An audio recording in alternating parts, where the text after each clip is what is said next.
धर्मांतरण मामले को लेकर देश के अलग अलग इलाकों से चौंकाने वाली खबरें सामने आ रही हैं। आरोपी उमर गौतम और काजी जहांगीर से पूछताछ के बाद जहां इस मामले के तार आतंकी संगठन जैश-ए-मोहम्मद से जुड़ते दिखाई दे रही हैं, वहीं खबर यह भी है कि 24 से ज्यादा एनजीओ में धर्मांतरण का ये काला खेल चल रहा था। यही वजह है कि एटीएस के साथ एसटीएफ भी इस मामले को परत दर परत खोलने में जुट चुकी है, क्योंकि सवाल 1000 से ज्यादा ऐसे लोगों का है जिनका जबरन धर्म परिवर्तन करवाया गया।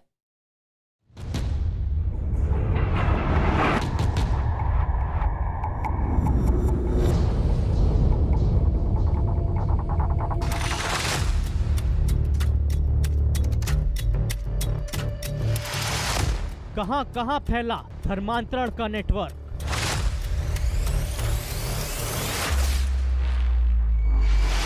कैसे सामने आया धर्मांतरण का जैश कनेक्शन।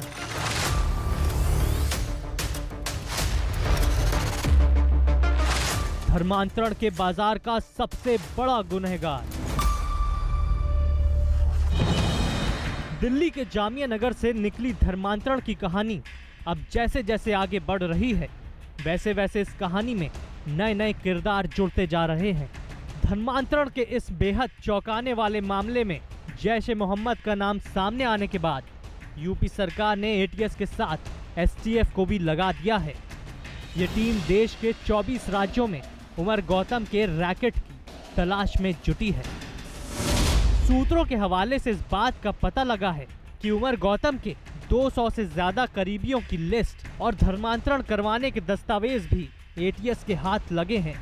न्यूज 18 की खबर के मुताबिक 24 से ज्यादा एनजीओ और संगठन जबरन धर्मांतरण कराने की साजिश में शामिल हैं, जहां से सबूत खंगालने के लिए एटीएस और एसटीएफ जगह जगह छापेमारी कर रही है। विदेशी फंडिंग के साथ यूपी एटीएस इस बात की भी जांच कर रही है कि विदेशी खातों से कौन हवाला के जरिए धर्मांतरण के मास्टरमाइंड उमर गौतम को पैसे भेज रहा था।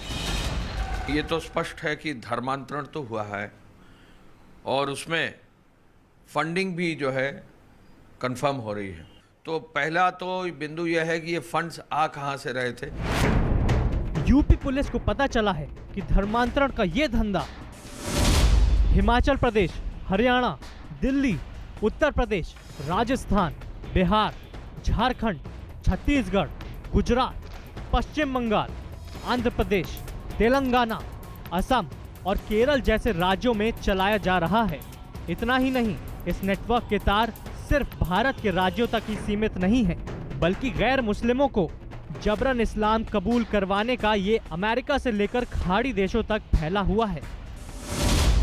जानकारी के मुताबिक अमेरिका, इंग्लैंड, पोलैंड, कतर और कुवैत से धर्मांतरण की इस कहानी के तार जुड़े हुए पाए गए हैं। इसके साथ जो है एटीएस के अलावा एसटीएफ भी लगाई गई है। हमारे इंटेलिजेंस का पूरा नेटवर्क है और एडीजी एलओ को इस पूरे कार्य के लिए जो है कहा गया है कि वो पूरा इसकी समीक्षा दिन प्रतिदिन करें और मजबूती से इसको काम करें। दावा किया जा रहा है कि धर्मांतरण के ये धंधेबाज सिर्फ हिंदुओं को ही नहीं, बल्कि ईसाई, जैन और सिख परिवारों का भी बड़े पैमाने पर धर्मांतरण करा चुके हैं। खास बात ये कि दिल्ली के बाटला हाउस से उमर गौतम एक ऑफिस के जरिए इस नेक्सस को ऑपरेट कर रहा था। ये गिरोह मुकबदिर बच्चों को और बेबस महिलाओं को अपने निशाने पर रखता था। गिरोह का काम था कि ये मुकबदिर बच्चों को देश विरोधी गतिविधियों में झोंकना चाहता था।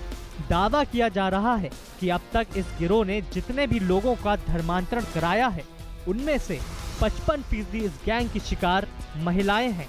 यूपी पुलिस का दावा है कि ये गिरोह 1000 से कहीं ज्यादा लोगों का अब तक जबरन धर्म परिवर्तन करा चुका है। बताया जा रहा है कि अब सरकार इन आरोपियों की संपत्ति की कुर्की कराने जा रही है। साथ ही सभी आरोपियों के खिलाफ राष्ट्रीय सुरक्षा कानून के तहत कार्रवाई की जाएगी। जो बच्चों को धर्मांतरण किया गया है, तो निश्चय ही उस तरह का साहित्य, उस तरह का लिटरेचर, उस तरह की वेबसाइट्स, उस तरह का जो वीडियोस हैं, उनको कहीं ना कहीं जो है लोगों ने देखा है, तो इससे और गंभीरता आई है। धर्मांतरण मामले की कड़ियां जैसे जैसे खुल रही हैं, वैसे वैसे चौंकाने वाली खबरों का पर्दाफाश हो रहा है। अब धर्मांतरण के तार यूपी के प्रयागराज से भी जुड़ते दिखाई दे रहे हैं। इस मामले की जांच में इलाहाबाद यूनिवर्सिटी के प्रोफेसर मोहम्मद शाहिद का भी नाम सामने आया है। आरोप है कि प्रोफेसर मोहम्मद शाहिद ने कानपुर की ऋचा का धर्मांतरण कराया, जिसके बाद ऋचा माहीन अली बन गई। ये वही प्रोफेसर शाहिद हैं जिन्हें पिछले वर्ष इंडोनेशिया से आए जमातियों को मस्जिद में छुपाने और उनसे जुड़ी जानकारी को छुपाने के आरोप में जेल भेजा गया था।